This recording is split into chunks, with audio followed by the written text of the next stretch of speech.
Halo, selamat pagi. Saat ini Anda menyaksikan Berita Banten bersama saya Rusdi Maulana. Sejumlah informasi aktual dan menarik akan kami hadirkan untuk Anda. Dan berikut 3 berita utama pagi hari ini.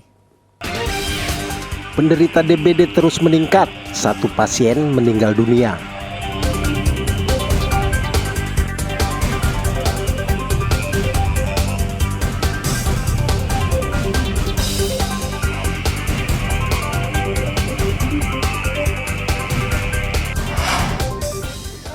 Terpeleset, santri ditemukan tewas di dalam sumur.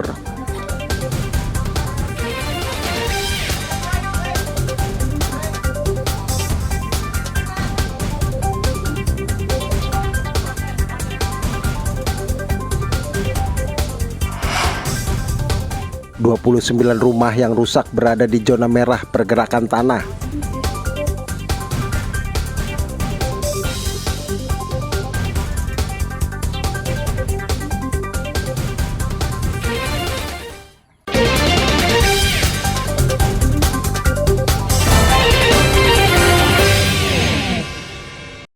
Memasuki musim hujan, jumlah penderita penyakit demam berdarah dengue terus naik. Pasien terbanyak di Desa Situ Terate, Kecamatan Cikande, Kabupaten Serang. Data dari Puskesmas, saat ini penderita DBD di Desa Situ Terate mencapai 14 kasus. Rata-rata penderita merupakan anak-anak di bawah usia 15 tahun. Bahkan satu penderita, yakni anak berusia 11 tahun, meninggal dunia. Sebelumnya pasien sempat menjalani perawatan di Rumah Sakit Umum Banten di Kota Serang. Namun karena kondisi yang terus memburuk, pasien akhirnya meninggal dunia. Keponakan, Pak. Keponakan. Itu sakit apa, Pak? Ya, sakit panas asal. Itu ya DBD. Sempat dirawat di rumah sakit? Iya, dia harus dirawatnya di Provinsi Banten. Tertolong apa gimana, Pak? Ya, tidak tertolong karena panas sangat. Terus panas sama tinggi panasnya. Agar tidak menyebar, puskesmas setempat gencar melakukan fogging di desa tersebut. Hari ini ada kegiatan penyemprotan fogging dari dinas puskesmas karena ada beberapa warga saya yang terkena wabah DBD, lebih dari 10 orang, bahkan ada 1 yang meninggal dunia yang masih duduk di bangku sekolah SD. Penanganan DBD biasanya kan ada laporan dari Dinkes, kemudian juga salah satunya adalah penyuluhan di tingkat desa, terutama di daerah-daerah yang terkena dampak dari DBD.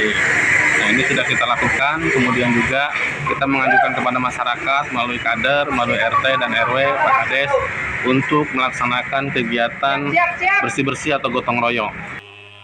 Selain fogging juga, Nakes melakukan sosialisasi kepada warga untuk mencegah penyebaran DBD. Salah satunya dengan melaksanakan 4M, yakni menguras, menutup, mengubur barang bekas, dan memantau jentik nyamuk. Ariel Maranus dan Ahmad Sayuti melaporkan dari Kabupaten Serang.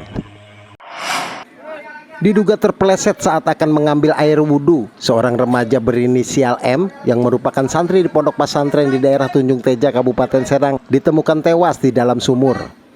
Kejadian bermula saat korban akan salat Isya. Kecurigaan rekan-rekannya semakin kuat karena korban tidak kembali ke pesantren.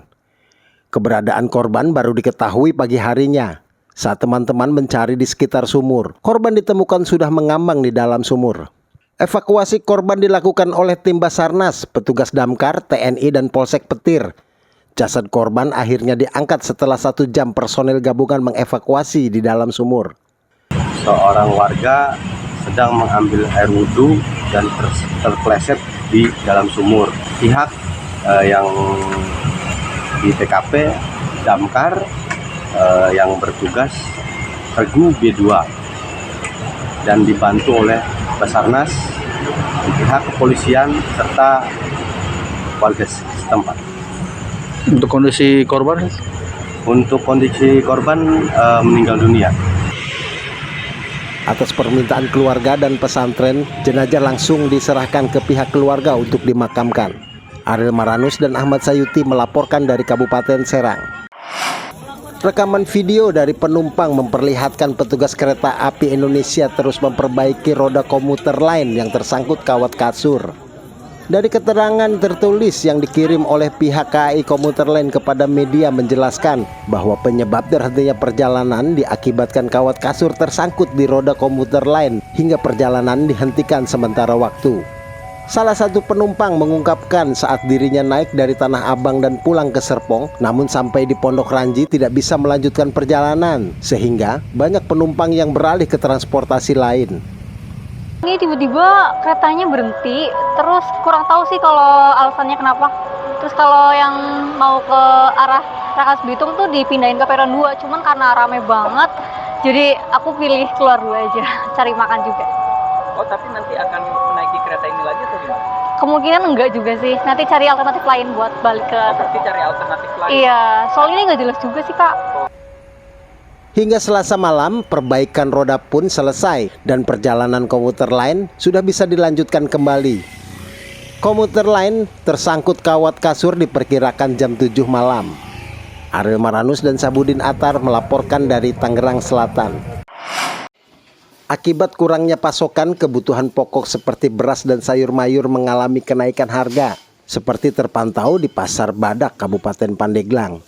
Harga beras yang semula dijual di kisaran Rp12.000 per kilogram, kini melonjak menjadi Rp14.400 per kilogramnya. Sementara itu, harga cabai merah keriting saat ini dari harga Rp50.000 menjadi Rp80.000 per kilogramnya. Tomat naik dari harga Rp12.000 menjadi Rp24.000 per kilogram. Sedangkan harga bawang putih naik dari harga Rp24.000 menjadi Rp40.000 per kilogramnya. Menurut sejumlah pedagang, kenaikan harga sejumlah kebutuhan pokok disebabkan belum lancarnya pasokan akibat faktor cuaca. Dampak kenaikan harga, pendapatan pedagang pun menurun. Pak, harga beras sekarang di Pandeglang berapa? 12.000 Itu per liter? per liter ya. Kalau untuk per kilonya? Per kilonya jadi 14.4. 14 berapa? 14.4. 14,4 ya? Oh. Nah Pak, kenaikannya sudah berlangsung berapa lama nih Pak? Udah 1 bulan ke sini, Pak. Oh, udah 1 bulan? Iya. Itu merangkak naik atau memang langsung? Merangkak. Oh, awalnya berapa itu? Awalnya kan dari 12.5 gitu. Oh. Sampai sekarang 14.